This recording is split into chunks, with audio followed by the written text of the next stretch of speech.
Hello students, आज हम लोग एक नया चैप्टर स्टार्ट करने वाले हैं। चैप्टर्स का नाम है एटम्स।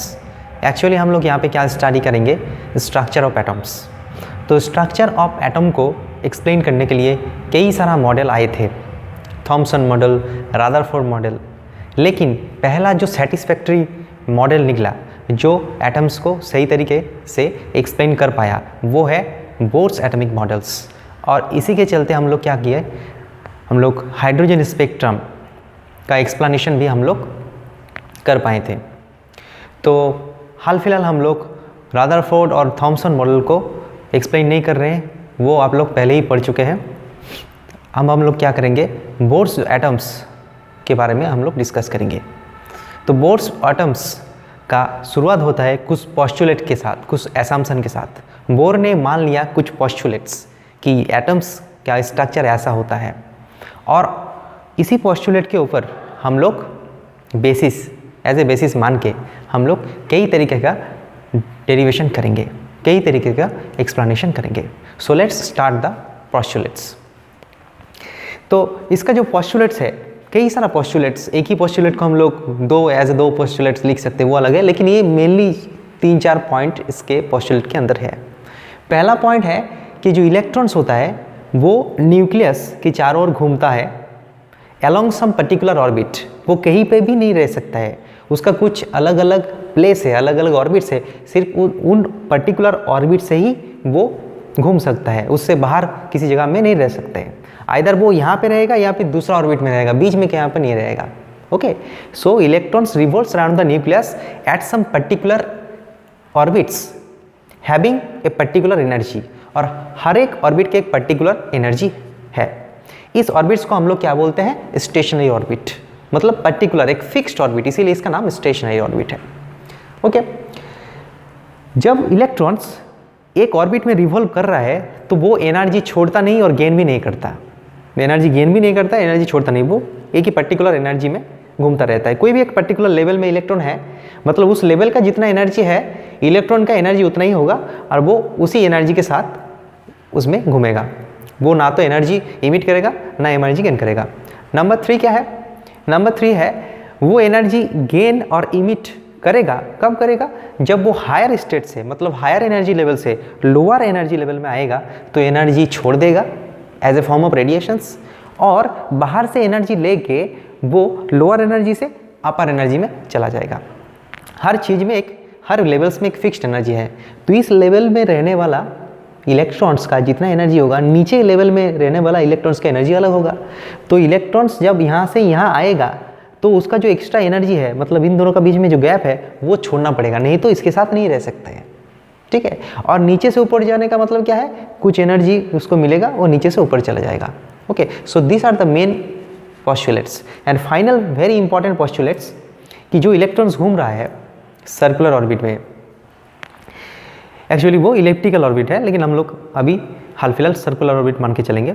तो सर्कुलर ऑर्बिट में जो इलेक्ट्रॉन्स न्यूक्लियस के चारों ओर घूम रहा है तो उसका एंगुलर मोमेंटम क्या होगा, angular momentum associated with the electrons revolving around the nucleus कितना होगा, h/2π का मल्टीपल होगा। मतलब अलग अलग लेवल्स का अलग अलग एंगुलर मोमेंटम होगा। पहला लेवल में घूमने वाला जो इलेक्ट्रॉन्स है उसका एंगुलर मोमेंटम कितना होगा, 1 × h/2π, दूसरा लेवल में 2 × h/2π, तीसरा लेवल में 3 × h/2π। सो h/2π जो है उसका मल्टीपल होगा। यही सबसे इंपॉर्टेंट पोस्टुलेट्स है, इसी के ऊपर हम लोग कई सारे डेरिवेशन करने वाले हैं।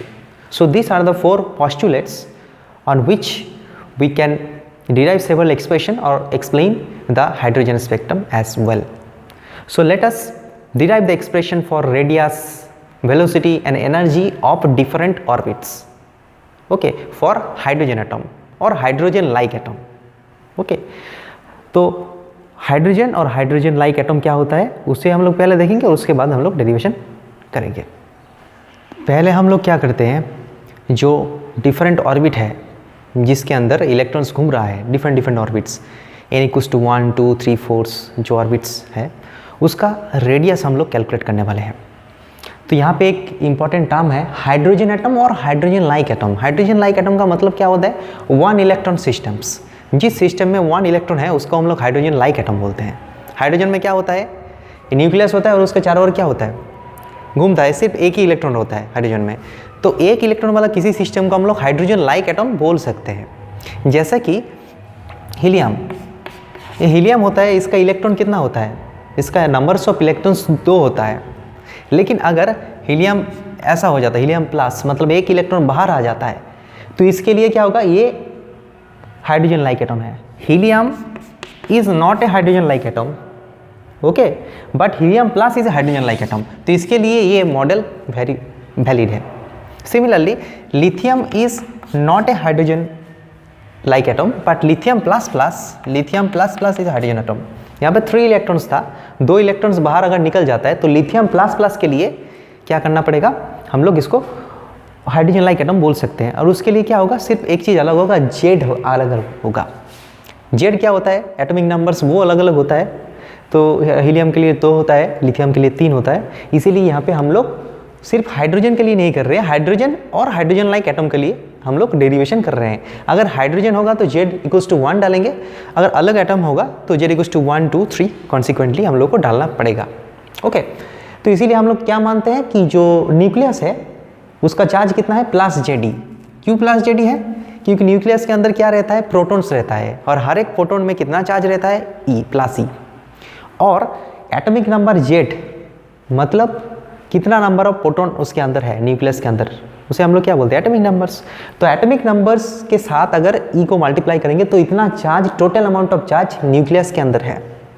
जेड नंबर्स ऑफ मेंबर्स है और हर एक मेंबर्स में प्लस ई चार्ज है, तो टोटल कितना चार्ज हुआ, Z E is the total charge of the nucleus. और उसके चारों ओर क्या घूम रहा है, एक ही इलेक्ट्रॉन है घूम रहा है, क्योंकि एक इलेक्ट्रॉन सिस्टम के लिए बात कर रहे हैं तो एक ही इलेक्ट्रॉन रहेगा। और कुछ एक रेडियस में घूम रहे हैं, हम लोग मान लेते हैं कि इसका रेडियस क्या है, small R is the radius of revolutions. तो इस रेडियस का एक्सप्रेशन या फिर फॉर्मूला हम लोग निकालेंगे।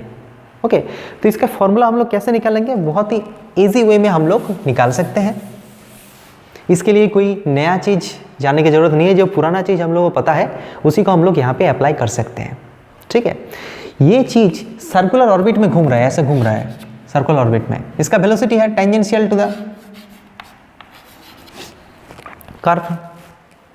वेलोसिटी क्या होता है, हमेशा टेंजेंट होता है एक सर्कुलर ऑर्बिट में। और सर्कुलर ऑर्बिट में जब कोई घूमता है तो उसके सेंटर के ओर एक एक्सेलरेशन होता है, क्योंकि उसमें वेलोसिटी में बदलाव आता है। वेलोसिटी तो सीधा नहीं है, वेलोसिटी का मैग्नीट्यूड सेम होता है यहाँ पे इस केस में, लेकिन उसका डायरेक्शन चेंज हो रहा है। अभी इधर है, कुछ देर बाद इधर होगा, इधर होगा, वेलोसिटी में चेंज आ रहा है। वेलोसिटी का चेंज आ रहा है मतलब क्या है, एक्सेलरेशन है। और सर्कुलर ऑर्बिट में घूमने वाला कोई भी बॉडी का सेंटर के ओर एक एक्सेलरेशन होता है, जिसे हम लोग बोलते हैं सेंटीपिटल एक्सेलरेशन। और सेंटीपिटल एक्सेलरेशन का वैल्यू कितना होता है, velocity square by radius.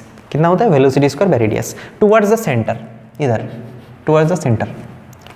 Okay, सो इधर एक्सेलरेशन है, कितना एक्सेलरेशन है, इतना। तो एक्सेलरेशन है तो उसके कॉरस्पॉन्डिंग फोर्स भी होगा। फोर्स कितना है, ए प्लस चार्ज और एक माइनस चार्ज, दोनों के बीच में एक अट्रैक्शन है। ये प्लस जो चार्ज है न्यूक्लियस, जो कि मैसिव है, वो इलेक्ट्रॉन को अपनी ओर खींच रहा है इधर। तो इधर लगने वाला फोर्स कितना है, F is equals to m into A. Newton second law हम लोग लगा सकते हैं यहाँ पे। तो इधर लगने वाला force is equals to mass into इधर लगने वाला एक्सेलरेशन, AC लिख देते हैं क्योंकि सेंटीपिटल एक्सेलरेशन। F की जगह क्या डालेंगे, क्या फोर्स लग रहा है, इसके ऊपर कितना फोर्स लग रहा है, Q1 Q2 by R square, Coulomb's law. तो क्या होगा, K मतलब 1/4 pi epsilon 0 Q1 Q2 by R square, that is equals to m। Acceleration कितना है, वेलोसिटी स्क्वायर बाई आर। ये है एक पर्टिकुलर एक्सेलरेशंस।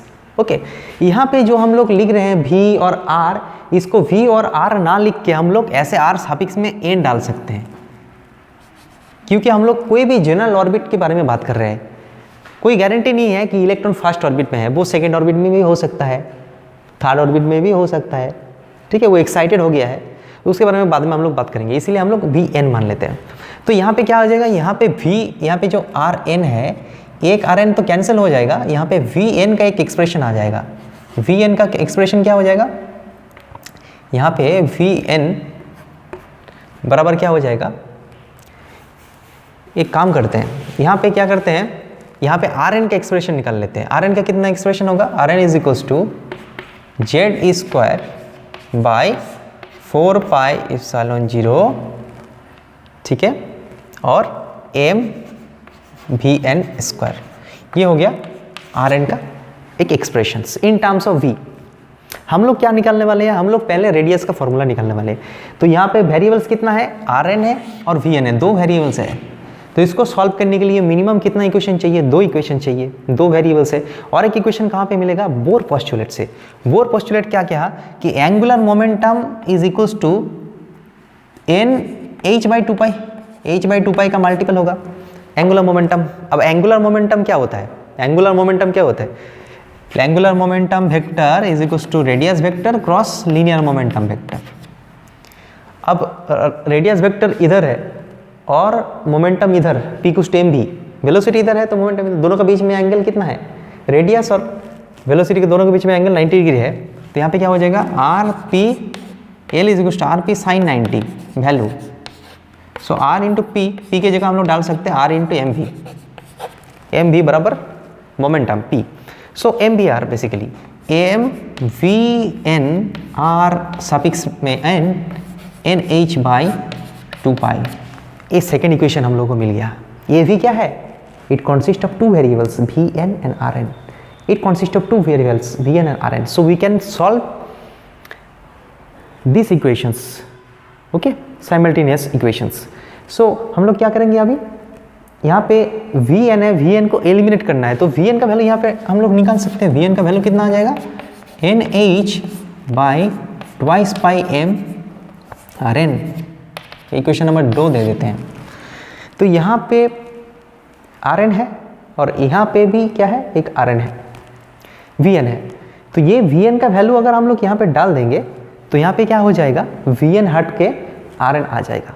तो डालते हैं, क्या हो जाएगा, बाएं तरफ है आर एन, यह है Z square by 4 pi epsilon 0, mathematics है, कुछ ज़्यादा कुछ चीज़ नहीं है, एम वी एन का स्क्वायर, मतलब क्या होगा, एन स्क्वायर एच स्क्वायर, और ऊपर में क्या हो जाएगा 4 pi square M square R N का स्क्वायर।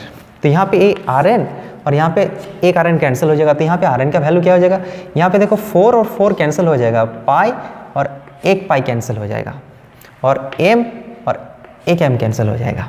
तो अल्टीमेटली क्या आ जाएगा, are N is equals to epsilon 0 N square H square by pi M epsilon 0 N square H square pi M Z square. ये हो गया आर एन का फॉर्मूला। हालांकि इसको मेमोराइज करना इंपॉर्टेंट नहीं है, कैसे हो रहा है वो इंपॉर्टेंट है। कोई नया चीज़ हम लोग नहीं कर रहे हैं, हम लोग सिर्फ F equals to M A लगा रहे हैं और वहाँ से ही सब कुछ आ जाएगा। और एक इक्वेशन हम लोग यहाँ पे यूज़ कर रहे हैं बोर्ड्स पोस्टुलेट से, और दोनों को कंबाइन करके आर का फॉर्मूला आ गया है।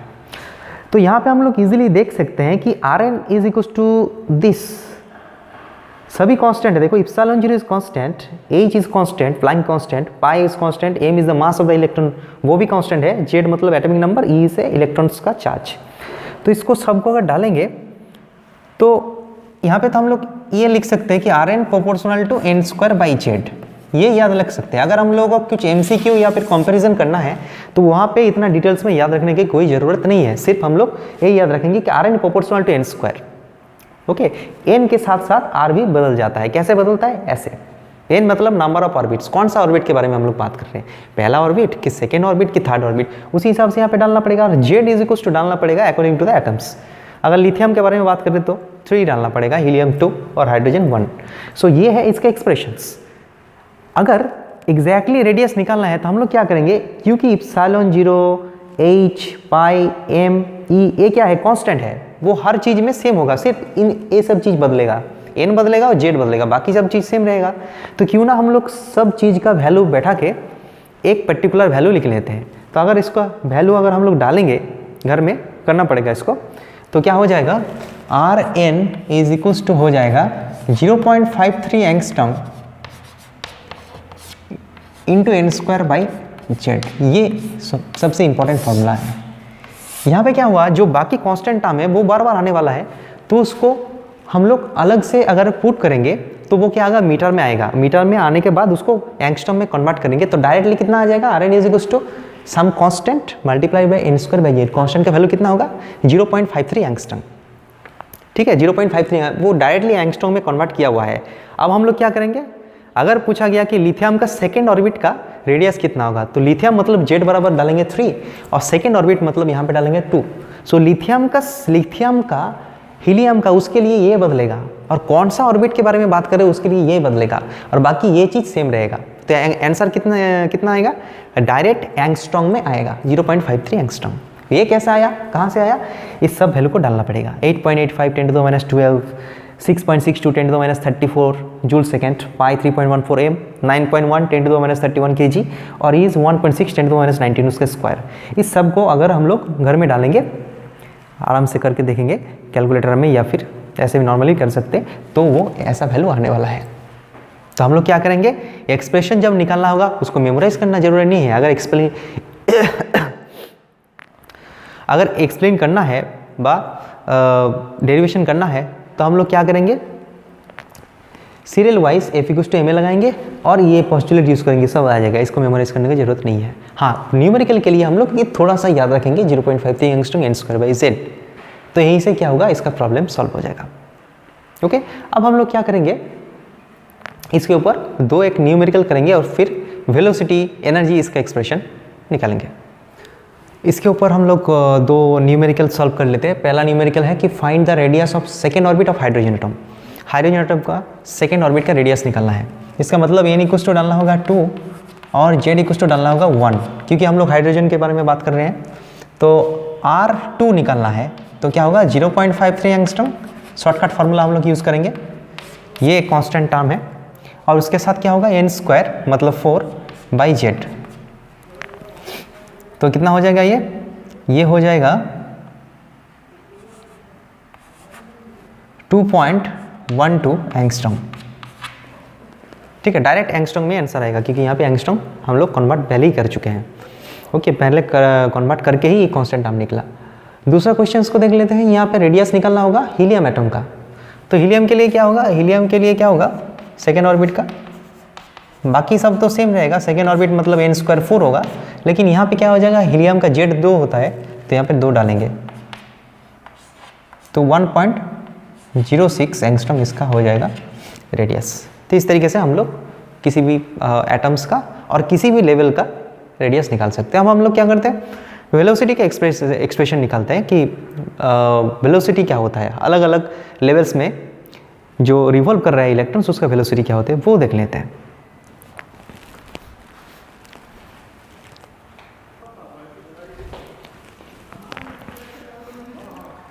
हम लोगों के पास हाल फिलहाल क्या है, रेडियस का फॉर्मूला है epsilon 0 n square by pi m z square, और उसका एक शॉर्टकट फॉर्मूला है। ठीक है, तो अब हम लोग क्या निकालना है, वेलोसिटी निकालना है हम लोगों को। तो उसके लिए क्या करेंगे, हम लोग 2 इक्वेशन में किसी भी इक्वेशन में डाल देना पड़ेगा, जिसको हम लोग कंबाइन करके ये इक्वेशन बनाया है।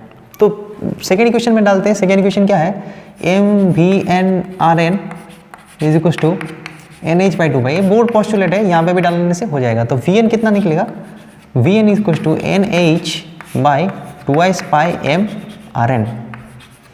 सो यहाँ पे क्या होगा, NH/2 पाई m Rn का वैल्यू यहाँ पे डालना पड़ेगा। तो कितना होगा, epsilon 0 n square h square by pi m z square. तो यहाँ पे हम लोग देख सकते हैं कि यहाँ पे n और एक n कैंसिल हो जाएगा, यहाँ पे स्मॉल m और स्मॉल m कैंसिल हो जाएगा, पाई और पाई कैंसिल हो जाएगा। यहाँ पे तो क्या बचेगा, यहाँ पे z square h by 2 epsilon 0 n h cut जाएगा, एक h कट जाएगा, h कट जाएगा। ये होगा इसका वेलोसिटी का एक्सप्रेशन। ठीक है, वेलोसिटी का ये एक्सप्रेशन निकल गया, z square by 2 epsilon 0 nh। इसका मतलब हम लोग यहाँ पे ये बोल सकते हैं proportional to z by n। ये बहुत ही इंपॉर्टेंट फैक्टर है। ठीक है, अगर हम लोग 2 ऑर्बिट के बीच में कंपैरिजन कर रहे हैं तो ये फॉर्मूला से काम हो जाएगा z बाई n।